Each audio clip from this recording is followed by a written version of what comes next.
The Tampa Bay Buccaneers Rookie Minicamp was the latest event on the offseason calendar, as it provided the team and the fans with their first look at the newest players. And for the Bucs, one guy in particular was turning heads just by stepping on the field, as a clip of 437-pound defensive lineman Desmond Watson's work at Minicamp quickly went viral on social media. The Buccaneers made several intriguing picks during the 2025 NFL Draft, with perhaps none being more surprising than their decision to select wide receiver Amecha Ibuka with the number 19 overall pick. However, all eyes right now have been on Watson, who is a historically big defensive lineman with real potential to become a contributor on the team in the future. Some people are already calling him the tush-push stopper, and I can see why. We also got to see Shiloh Sanders take the field. He was obviously a big name to watch, given that he is a part of the Sanders family tree and his brothers to Shedeur Sanders. These rookie minicamps across the NFL really have been highlighted and headlined by the Colorado Buffaloes. I knew the fan base and the following was massive, but I'm really just starting to realize for myself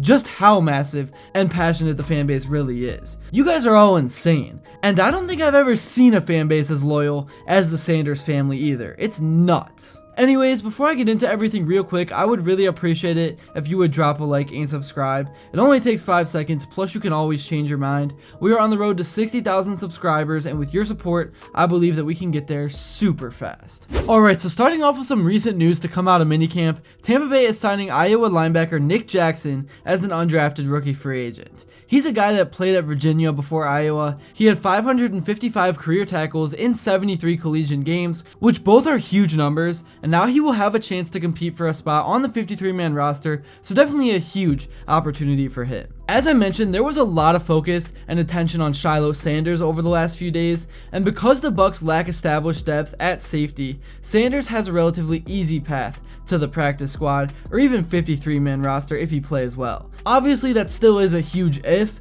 and I think another thing in this case that helps him is that with him going undrafted, signing a guy like him is such a bargain for a team from a cap standpoint. And I know football is ultimately about winning, but bringing a Sanders name onto your team is good for business. Obviously, Shiloh is not Shedeur, but like I said, this fan base is huge. It's like Shohei Ohtani size. So having Shiloh in the NFL is good for the league. Shiloh actually recently got asked to speak to the media, so I want to show you and then react to some of the best things he said. Speaking of Coach Bowles, I know there was a video, actually the Bucs just tweeted it out. It was your kind of celebration for signing with the Bucs, and your dad said some really kind things about Coach Bowles. What have been your impressions of him? He's a great coach, great leader, and he's very knowledgeable about this game. And to have a guy like that I could just go talk to whenever and learn football, and him also helped me get this opportunity. Him and my dad got on the phone right after I had signed, and he told them that they was interested in me and they can't wait to see what I could do here. And I just want to, make everybody proud, especially Coach Bowles. As a free agent, you had choices, right? So what made you think that this would be a great situation for you? Man, look at where we at. Yeah. You know what I'm saying? Like, just look at the whole coaching staff. It's real supportive coaching staff. Everybody wants to see everybody do good, even the guys on the team. Just been talking to everybody. Everybody's cool. We all want to see each other win. And it's just a great environment, to thrive in.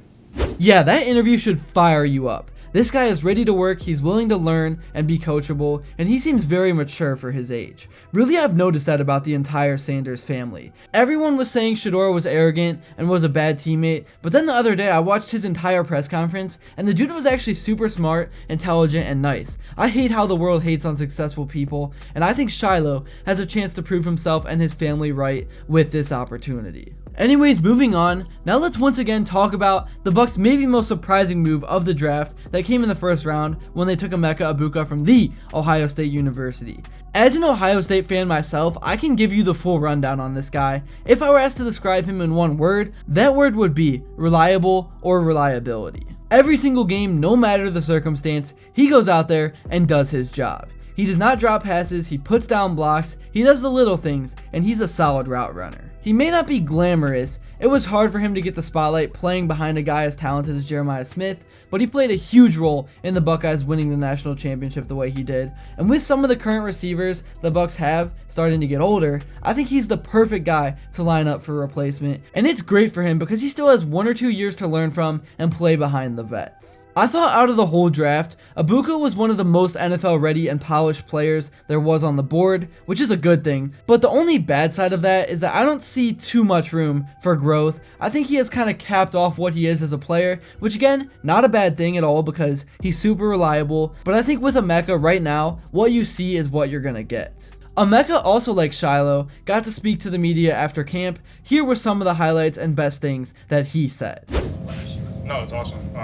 I spent a little bit of time with Tez throughout college and stuff like that and watched his journey. I've always thought he was a really talented player, so I'm excited to see what he does and what we can do together side by side on the field. But, just having that extra guy to be able to, bounce play calls off of and, study in the hotel and stuff like that. You're not just on your own. So it definitely feels nice. What was that like for you to have Baker and members of the offensive line invite you and your family to brunch? I mean, what was it, your second day in Tampa? Just to have them reach out to you like that and try to make you feel so welcome. Yeah, I mean, it meant a lot.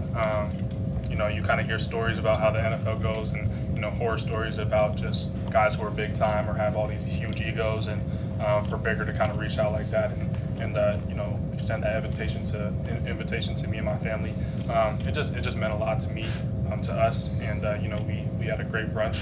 I was able to meet all the linemen, see the guys who are going to have to run 80 yards downfield after I score. So, it was just a really good experience for me. Alright, moving on, as promised, let's talk about Desmond Watson. Watson was one of the more unique prospects in the 2025 NFL Draft. He spent 4 years with the Florida Gators, but he didn't make much of an impact, as he was primarily used as a run stuffer on the interior defensive line. In 2024, Watson racked up 20 tackles and 1 batted pass as his only counting stats because he was rarely used as a pass rusher. Like many other prospects, Watson didn't hear his name called during the draft, but he did manage to land with Tampa Bay as an undrafted free agent, as I mentioned. The Bucs have had success using guys like Vita Vea as the anchor on their defensive line in recent years, so it made sense to take a flyer on Watson, who is simply a massive human, to see if they could mold him into a future starter. Watson's huge frame makes him a sight to behold, and while the Buccaneers undoubtedly want him to be a little smaller so he can be more agile, he still is an athletic specimen even at his aforementioned weight. A clip of Watson's footwork during a ladder drill recently took the internet by storm, as fans immediately began to wonder if Tampa Bay has gotten their hands on one of the gems of the undrafted free agent class. So yeah, overall, I thought the Tampa Bay Buccaneers had a really good rookie camp. It was good to see the young guys out there doing drills, getting a feel for life in the NFL, and just meeting each other. There definitely are a few intriguing names to watch and follow over the next few months, so I'm going to try to keep you guys updated with everything as best as I can. Thank you all so much if you made it to this point in the video, and if you enjoyed it and haven't yet, please be sure to drop a like and subscribe, because your support truly does mean the world. And also, let me know what you would like to see next. We are on the road to 60,000 subscribers, and with your support, I believe that we can get there super fast. And until next time, as always, I will see you all later.